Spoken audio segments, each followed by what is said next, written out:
My name is Greta Ngwenya, and in this video, I am going to be discussing my views on the use of manipulatives, that is physical and virtual manipulatives, in the foundation phase classroom within the 21st century. In the 21st century, I would say physical manipulatives play a valuable role in teaching mathematics to learners.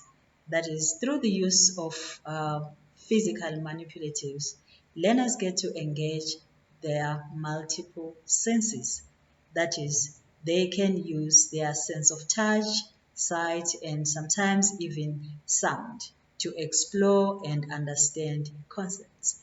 This can help students with different learning styles to engage with the material more effectively compared to when it's just a teacher standing in front of them and just giving them knowledge and showing them how to do things, but they are engaging their senses. Also, through manipulatives, we foster creativity. That is, manipulatives can encourage creative thinking by providing students with a tangible way to experiment the ideas and concepts. By physically manipulating objects, students can learn and test different scenarios, generate new ideas, and find innovative solutions to problems. Manipulatives also improve retention. Studies have shown that hands-on learning with manipulatives can improve long-term retention of concepts. This is because the physical experience of using manipulatives creates a stronger connection between the learner and the material that they are using. Also, they facilitate collaboration. That is, manipulatives also encourage collaboration and teamwork in the classroom. Group work with physical manipulatives can facilitate discussion, problem solving, and a deeper understanding of the concepts that are being taught. I would say overall, physical manipulatives provide a fun way of engaging and exploring concepts and can be especially effective for students who struggle with the traditional classroom methods. Now I will move on to virtual manipulatives. I would say virtual manipulatives also, like physical manipulatives, play a very important role in the classroom.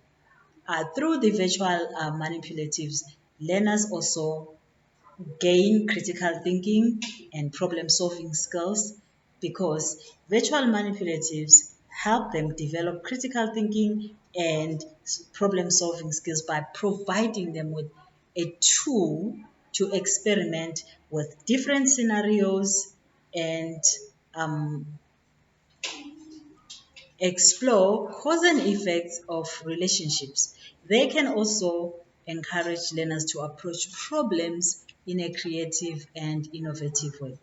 Also, virtual manipulatives give learners a opportunity to collaborate, work together, communicate, and they develop these skills while they are using these virtual manipulatives. And also they can also facilitate communication not just between learners, but learners, teachers, as well as between learners and peers. Also, learners get to gain digital literacy as they use these virtual manipulatives.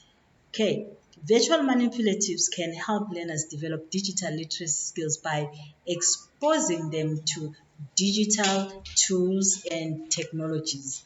They can also help learners develop basic computer skills such as how to use a mouse, a touchpad, navigate digital interfaces, and using digital tools effectively.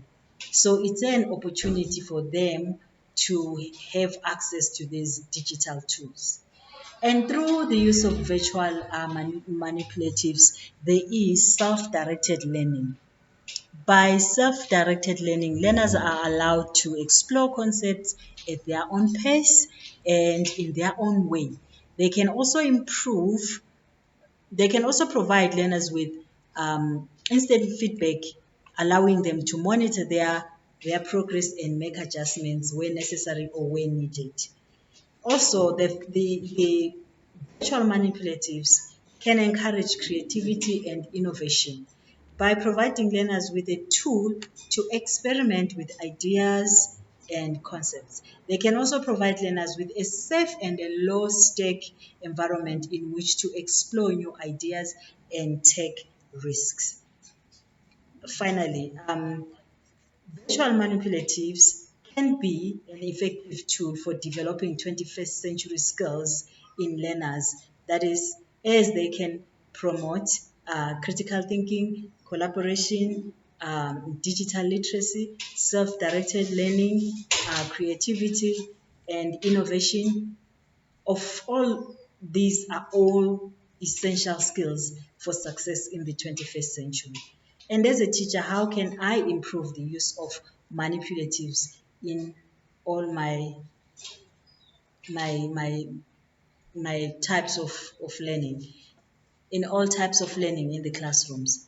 Firstly, I need to understand the benefits and the limits of physical and virtual manipulatives, educate myself on the advantages and disadvantages of these manipulatives. This will help me make a proper decision as on which ones um, should I use or should I have in my teaching practice. I need also to plan purposefully. That is, I should consider how physical and virtual manipulatives can support my instructional goal and also align the manipulatives that I choose to my learning objectives, as well as consider how they can be used to engage learners to promote active learning. Also, manipulatives, both physically and virtual, can be used to scaffold learners. Scaffolding is an effective teaching strategy that involves providing a temporal support to learners as they develop new skills or knowledge. When using manipulatives, I will provide the necessary scaffolding to help learners make connections between the concrete and the abstract representation of mathematical concepts. Also, I will be able to differentiate instruction.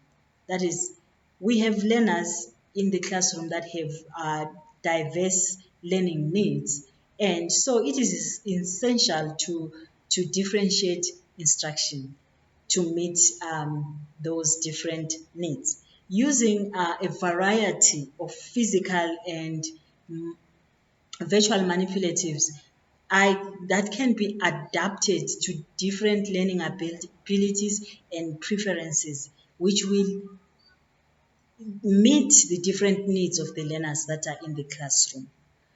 I will also need to collaborate with other teachers who are experienced in using manipulatives so that we can exchange ideas and learn from each other. Also, I will need to assess learners' understanding of concepts taught using manipulatives through both formative and summative assessments. This will help me evaluate the effectiveness of my teaching methods and make necessary changes or adjustments to my lesson. I will need to continuously reflect on my teaching practice and seek ways to improve my use of manipulatives, to take note of what is working well and what is not working so that I can adjust my teaching accordingly. Thank you so much for watching my video.